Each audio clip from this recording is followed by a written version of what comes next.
Welcome to The Debate. Today, we're diving into a really foundational idea from Morgan Housel's work on the psychology of money. Specifically, this assertion that, financial success is overwhelmingly about behavior, not so much raw intelligence or knowing complex formulas.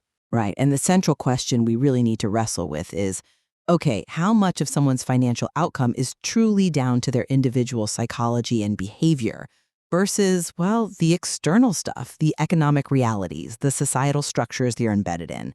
I'll be arguing that we need to put a bit more weight on those external factors. And I'm going to be making the case for the almost radical power of that individual behavioral control. That fundamentally, financial success is accessible, it's democratic through internal discipline, regardless of your starting point. Okay. So my position is this. Financial success, it really is maybe 99% behavior. And crucially, it's, quote, absolutely in your control. That's the liberating thing here. The person with just ordinary financial knowledge, maybe no fancy degree, but who has their behavior dialed in, well, they can, and often do, outperform someone with, say, a Harvard MBA who messes up the behavioral side. It's a great equalizer. hmm And the skills needed, they're not complex. They're not specialized like, I don't know, open heart surgery.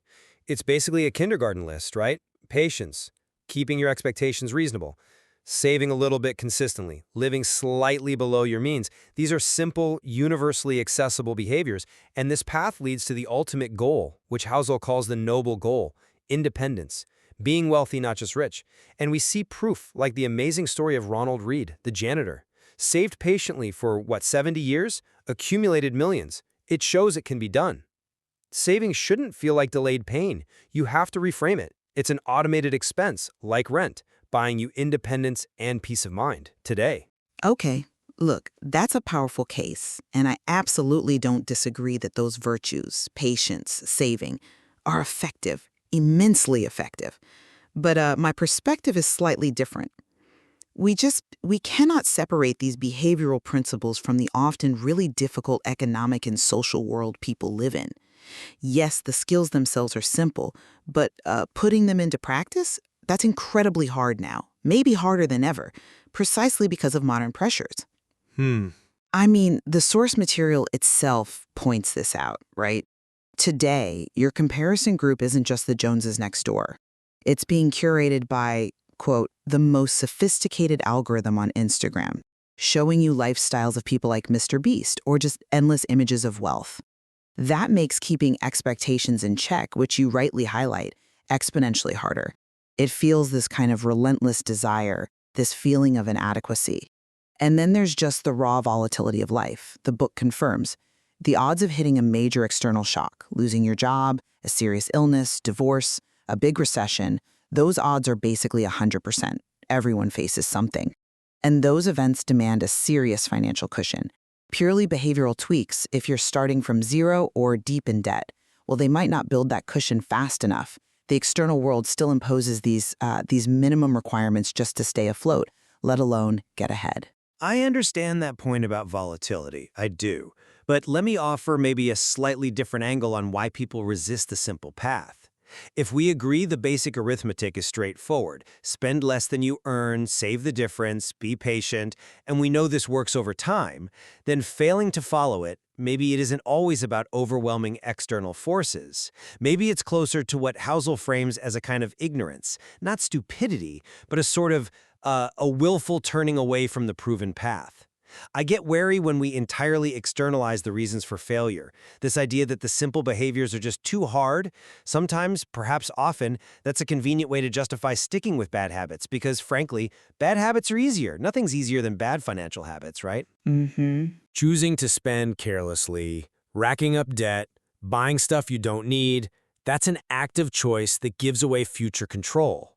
Every dollar of debt, as the book says, is a piece of your future that somebody else owns.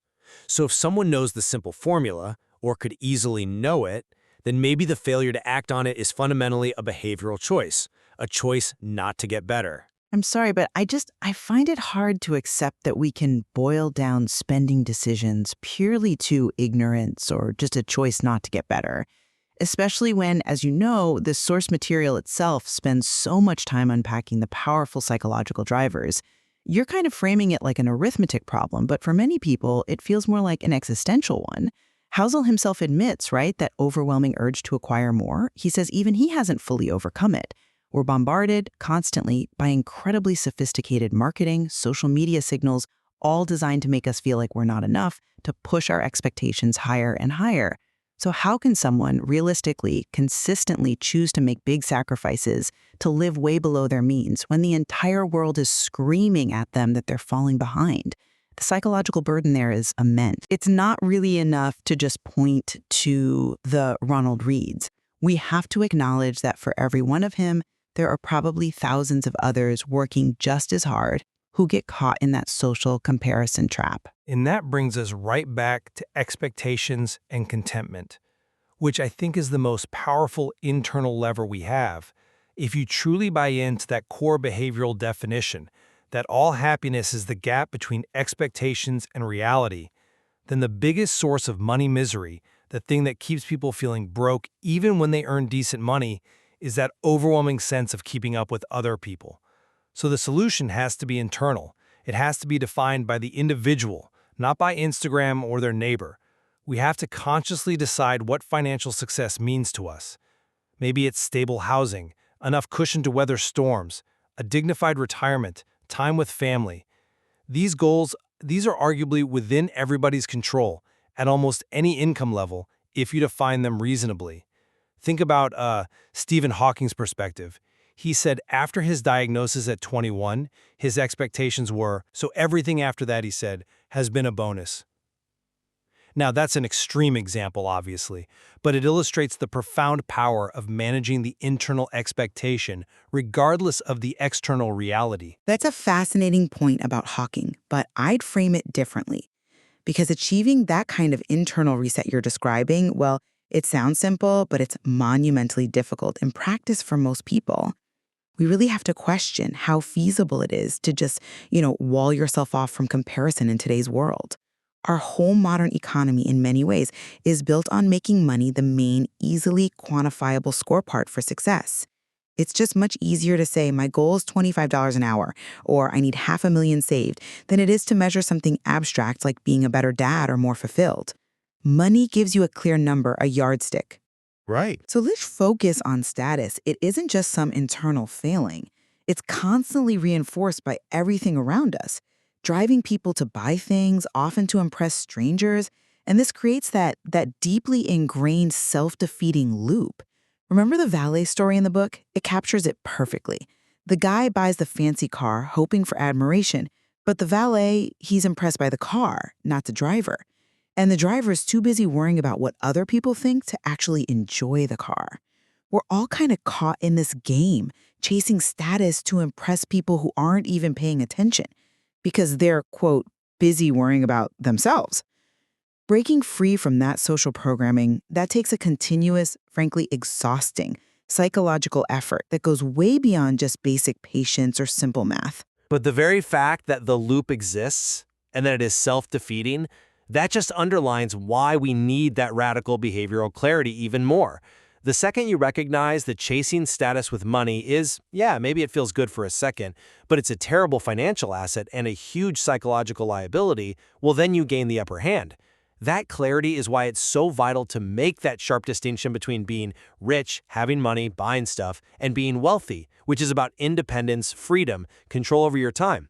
Crucially, as Housel puts it, wealth is the money not spent. True success is waking up and doing what you want when you want. And that kind of independence, that can be achieved on a relatively modest income. I think of my grandmother-in-law, never earned a huge salary, but total freedom in retirement. Sure. Conversely, you've seen multi-billionaires who completely miss this wealth because they are, quote, completely beholden to the opinions and influence of other people. So money spent purely on status, it's a psychological burden. It increases your dependence on others. It escalates your expectations. Savings, on the other hand, represents independence. It gives you control. The noble goal is independence, and you achieve that through unwavering behavioral discipline, not through chasing more and more stuff. Okay, I absolutely agree that independence is the nobler goal, the truer form of wealth. But I have to circle back to the practical challenge in today's economy. For a lot of people listening, getting to a point of meaningful independence actually does require accumulating a certain amount of material wealth first, a degree of richness, just to maintain what we now consider a basic, decent standard of living, a standard that, frankly, previous generations might have seen as quite comfortable. The source itself mentions this, right? That the average middle-class house in the 1950s was maybe 800 square feet. Today, that might be viewed almost as abject poverty. We're dealing with a structural reality where inflation, the sheer cost of housing, healthcare, education, the baseline for necessities has shifted upwards significantly. So for the person trying hard to avoid that miserable status game you described, they still need to meet this higher baseline of needs first, and that often forces them into pursuing a higher income, a certain level of richness, not out of pure desire or status seeking, but as a kind of structural necessity before they can even begin to realistically enjoy the wealth of independence that we both agree is the real prize. I accept that the baseline costs have gone up, no question. That makes the initial climb harder. But to me, that just means the behavioral principles, especially managing expectations, become more critical, not less. If everything costs more, then the commitment to the simple formula, living below your means, well, it just has to be that much stronger, that much more deliberate. To take your point about the 800 square foot house, the person today who feels they must buy a 3,000 square foot house because society kind of expects it, they aren't just a victim of structural economics, they're also arguably a victim of their own unmanaged expectation gap. The solution is still fundamentally internal, defining enough or modest based on your goals of time and freedom, not based on external benchmarks that keep shifting. And the ability to ride out market volatility with patience, that classic behavioral skill, that's what separates the merely rich who might panic sell from the truly wealthy who endure. Look at Warren Buffett. 99% of his net worth came after age 60. That wasn't just genius stock picking. It was extraordinary, consistent behavioral patience over decades, weathering every storm the 20th and 21st centuries threw at him. That long-term commitment, that's the ultimate proof that behavior is the primary driver. And that endurance, that patience shown by investors like Buffett, it is undeniable. It's profoundly instructive. Yeah. It shows that maybe time and temperament are the most valuable financial assets anyone can have. Exactly. And that long view is precisely why I still believe the most powerful tools we have, patience, saving discipline, actively managing that expectation goalpost, they are internal, they are available to everyone. Ultimately, the story of financial success is a story of self-mastery. Behavior remains the most significant lever, the thing you have the most control over for achieving long-term contentment and independence, almost regardless of your starting point or what the broader economy is doing. And while that internal discipline is undoubtedly essential, I think we have to conclude by stressing again that the path isn't walked in a vacuum. It requires us navigating these really powerful, often relentless external forces, the social comparisons, the way society quantifies status, those inevitable economic shocks. Maybe the deepest insight from the material isn't just that behavior works, but acknowledging the sheer effort involved, that constant conscious work needed to align your actions with your genuine personal goals, rather than just chasing societal metrics. That's the real ongoing challenge. Financial well-being, at the end of the day, it isn't some spreadsheet you solve once. It's a continuous daily exercise in both psychological and practical disciplines.